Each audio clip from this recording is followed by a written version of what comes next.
हम किसी के ऑर्गेनाइजेशन का हिस्सा बनना चाहिए, तभी लोग आपके ऑर्गेनाइजेशन का हिस्सा बनेंगे। तो सिस्टम और कंपनी। उसके बाद तीसरा क्या आता है? अपलायन। तो अपलायन के बारे में ऐसा बोल सकते हैं, अगर आप आर्किटेक्ट बनना चाहते हो तो आपको आर्किटेक्ट की डिग्री यूनिवर्सिटी से तो मिल जाएगी, लेकिन यूनिवर्सिटी से डिग्री लेने के बाद कितने सारे आर्किटेक्ट घूम रहे हैं, लेकिन सफल आर्किटेक्ट कोई बनना चाहता है तो क्या कोई शहर का सबसे सफल आर्किटेक्ट के पास आप जाओगे और उसको बोलोगे भैया इसी बिल्डिंग में अपनी तरह एक ऑफिस दिलवा दो हमको और अपने अंडर में सारे सीक्रेट सिखा दो हमको और अपने कॉन्टैक्ट भी हमको दे दो ताकि हम सफल हो जाएं? कोई सफल बनाएगा आपको? कोई प्रसिद्ध हलवाई हो जिसका सब इतना फेमस हो, लाइन लगती हो, और आप गए और बोले कि भैया आपके बगल का प्लॉट खाली, इसी को दिला दो मुझे ताकि मुझे नए ग्राहक ना ढूंढने पड़े, आप भी काट लूंगा ना इधर ही, और कैसे बनते बनाते हो सारा मुझे सिखा दो, पूड़ी कचौड़ी। कोई बताएगा? लेकिन एक ऐसा आदमी होता है अपलायन जो अपने सारे राज आपको खोल खोल के दिखाता है और सिखाता है और बताता है, और वो दिल से चाहता है, इमोशनली आपसे जुड़ा होता है, वो दिल से चाहता है कि आप सफल बने, आप आगे बढ़ें, आप तरक्की करें, आप डायमंड बने, आप कैबिन पे पहुंचे, आप प्रीमियम कार पे पहुंचे, आप इतिहास बनाएं, आप आगे बढ़ें, आप स्टार बने।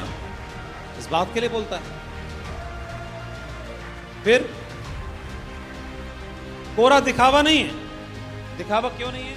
क्योंकि इस बिजनेस में प्रक्रिया ही ऐसी है। इस बिजनेस में आपको दोनों को जोड़ दिया उन्होंने। ये आपके अपलायन है, ये आपके अपलायन है और ये आप हैं, ये आप हो गए यहां पर। अब क्या होगा? आप यहां पर हो, अब जो भी काम कर रहे हैं, ये जो काम कर रहे हैं, ये काम करने का एफर्ट्स इस नेटवर्क के थ्रू ही जाएंगे और इसके नीचे ही जाएंगे डेवलपमेंट के लिए।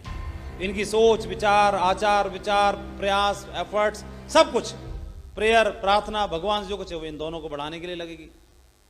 ये व्यक्ति जो काम करेगा, इसके काम करने के डेवलपमेंट एफर्ट्स के जो फाइनेंशियल बेनिफिट है, इनके लिए भी जुड़े हैं और इनके लिए भी जुड़े हैं। तो गलती से भी, अनजाने में भी ये इनका बुरा तो सोच ही नहीं सकते। अब उदाहरण के लिए आप यहां पर हो, आप हो यहां पर, तो आप अपने डाउनलाइन के लिए, आपकी एक लेग लंबी है ये वाली, एक चेक छोटी है, तो क्या लंबी लेग के लोगों का बुरा आप सपने में भी सोचोगे? प्रार्थना करोगे? तो फिर हम ऐसे कैसे सोच लेते हैं कि हमारा अपलायन हमारे बारे में बुरा सोच सकता है? तो जो भावनाएं आपके ऊपर लागू हैं वही उन्हीं के ऊपर लागू हैं। तो इसका मतलब आपके फाइनेंशियल बेनिफिट भी जुड़े हुए हैं। अगर इनका नुकसान होगा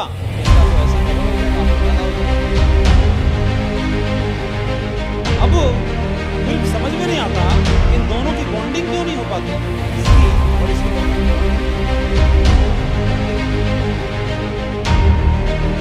क्यों आपस में छोटी छोटी चीजों में और एक दूसरे में निकालते रहते, नखरे दिखाते रहते।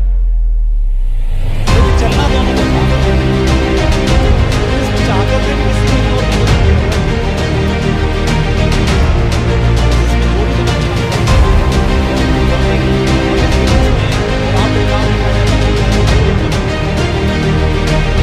ये बताया वो ये आईडी करनी,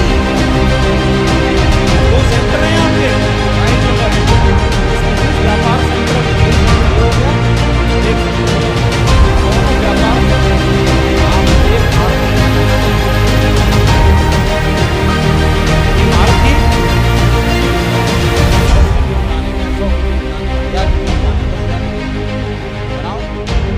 जब मिले तब आओ, उसी दिन से काम किया। और यहाँ भी आईडी को भरने से क्या होता है? मुन्ना की आईडी लगा दो, क्या हो जाएगा? महारत ही चाहिए। और आपने जिसके साथ में व्यापार करने का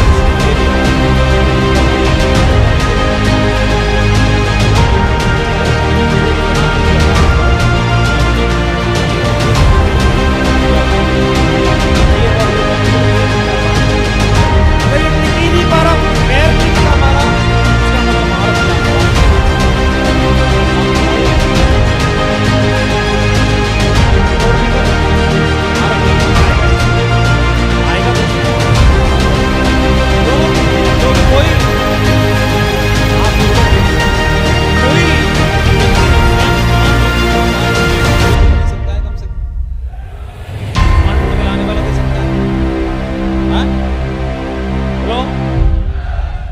कोई व्यक्ति कहीं पर भी किसी भी रूप में कैसे भी मिलेगा, वो आपके लिए माध्यम भी बहुत महत्वपूर्ण होता है। और आदमी का प्रयास होते हैं किसी की ज्यादा किसी कम, लेकिन क्या पता किसी कम ही ज्यादा के ऊपर भारी पड़ जाए, है ना। कम प्रयास भी भारी पड़ सकते हैं। तो ये बिजनेस बहुत पावरफुल है, लेकिन पावरफुल में क्या करना पड़ेगा, हमारे दोनों के बीच में कैसे